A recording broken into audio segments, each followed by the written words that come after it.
A letter arrived at her home. No return address. It simply said, "Your mathematics skills are needed for the war effort. Report to Bletchley Park, Tuesday, 8 a.m." She had 48 hours to decide if she would help save her country. By Tuesday morning, Margaret had made her choice. She told no one where she was going. Not her mother. Not her best friend. She simply took a train north and walked through the gates of Bletchley Park. What she saw there would remain classified for over 30 years. At Bletchley Park, Margaret learned the truth. Britain had captured a German Enigma machine, the encryption device used by Nazi command to send secret messages. But there was a problem. The Germans changed their cipher key every single day. Without knowing the key, every message was unreadable, and Margaret's job was to help find it. The first week, Margaret didn't touch the machine. She learned Morse code. She learned cryptography. She learned that German generals were sending thousands of messages every day, orders for troop movements, supply routes, bombing targets, all of it encrypted, all of it urgent. By week 3, Margaret was assigned to Station X, the innermost sanctum of Bletchley Park. 20 women, one mission: break the German naval cipher. If they failed, German U-boats would continue sinking Allied supply ships. Thousands would die. The pressure was absolute. Here is where it gets real. Margaret's job was to identify patterns. German operators made mistakes. Small mistakes. A repeated letter sequence, a common phrase. These tiny errors were the cracks in the Enigma wall, but finding them meant reading hundreds of scrambled messages daily. One mistake could waste weeks of work. In March 1941, it happened. Margaret found something, a pattern that appeared in 6 different messages, 6 different German naval transmissions, all showing the same sequence. She called her supervisor over. Her hands were shaking. The pattern Margaret found was the mathematical key. Within hours, Bletchley Park's cryptographers used her discovery to crack the entire naval cipher from March 1941. By noon the next day, they had decoded every German U-boat order sent that month. The advantage was now British. But here is what Margaret didn't know. While she was decoding German messages in a basement in England, German intelligence was hunting her. They knew someone at Bletchley Park had broken their cipher.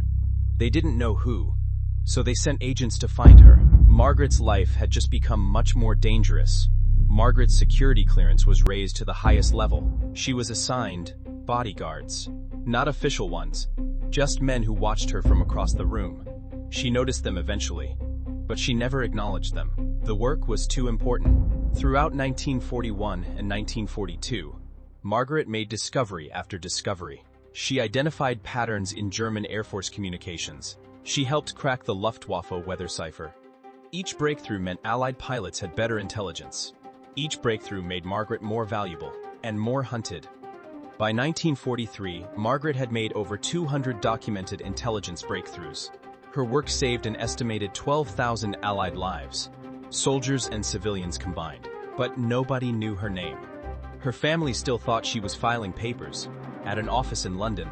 And then, in September 1943, something unexpected happened. Margaret was removed from cryptography. She was reassigned. The official reason, she needed a break from the stress. The real reason, the Germans had gotten too close to identifying her. Margaret was transferred to Portsmouth Naval Base. Farther from London, farther from German spies, farther from the work she loved. But she wasn't finished. Not yet. At Portsmouth, Margaret worked on naval intelligence reports, routine work, boring work, necessary work. But she was haunted by the knowledge that German cipher keys were changing daily. Patterns she could have found were going undiscovered. The war was being won, but at what cost? But in April 1944, Margaret received a message, a coded message. Only she could decrypt it. She recognized the cipher immediately. It was Bletchley Park. They needed her. An urgent cryptographic problem had emerged, and nobody else could solve it. Margaret returned to Bletchley Park as a consultant. Not an operator, a consultant. The highest classification level. She was brought in for the most difficult decryptions, the ones that meant life and death. In 1944 and 1945, the war shifted. The Allies were winning, but German desperation bred innovation. They created new cipher variations, more complex encryption, more deadly potential. Margaret was brought in to solve what seemed impossible. Margaret had an intuition, a mathematician's instinct. She believed that somewhere in the random seeming patterns of Nazi encryption, A repetition existed, a mathematical fingerprint. If she could find it, she could crack what everyone else said was uncrackable. For 3 weeks, Margaret worked almost without sleeping. She consumed coffee and cigarettes. She filled notebooks with calculations. She talked to the bomb machines like they were conversation partners. And then, on a cold November night, she found it. The pattern was extraordinary, a mathematical error that repeated every 1,024 transmissions. Every single cipher, 1,024 transmissions. It meant that the entire German encryption system, the one they claimed was unbreakable, had a systematic flaw, and only Margaret had seen it. Within 48 hours, Margaret's discovery had been verified. The entire cryptography team confirmed it. Her pattern was correct. The bomb machines were reprogrammed, and suddenly, a month's worth of previously unreadable German communications became clear. Those decoded messages contained orders. German orders for a final offensive campaign. The Allies were able to intercept before it began. Thousands of soldiers survived because Margaret found a pattern that shouldn't have been findable. The war in Europe ended in May 1945. Germany surrendered, and Margaret was still working at Bletchley Park when the news came through. She was the last one to know. She was too focused on decoding one final batch of messages. On the 1st of June, 1945, Margaret left Bletchley Park for the last time. She was told her work was classified. Everything she'd done would remain secret for at least 30 years. She could tell no one. Not her mother, not her friends, not her future husband, nothing. The British government gave Margaret 2 options: return to civilian life and maintain absolute secrecy, or join the military permanently. She chose civilian life. She got a job teaching mathematics at a school in Chester. She lived her entire life in obscurity.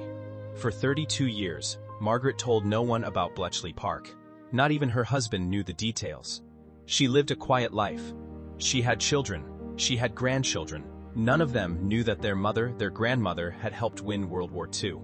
Then, in 1977, the British government began releasing declassified documents about Bletchley Park. Margaret's name started appearing in official histories. People began recognizing her contributions. She was finally allowed to speak about her work. At 63 years old, Margaret became famous. Universities wanted to honor her. Military academies wanted to study her discoveries. The BBC wanted to interview her. The woman who had changed the course of World War II was finally being recognized. Margaret gave interviews. She explained her methodology. She talked about the pattern recognition that won the war. She became an advocate for women in science and mathematics. And finally, at 92 years old, she wrote her memoirs.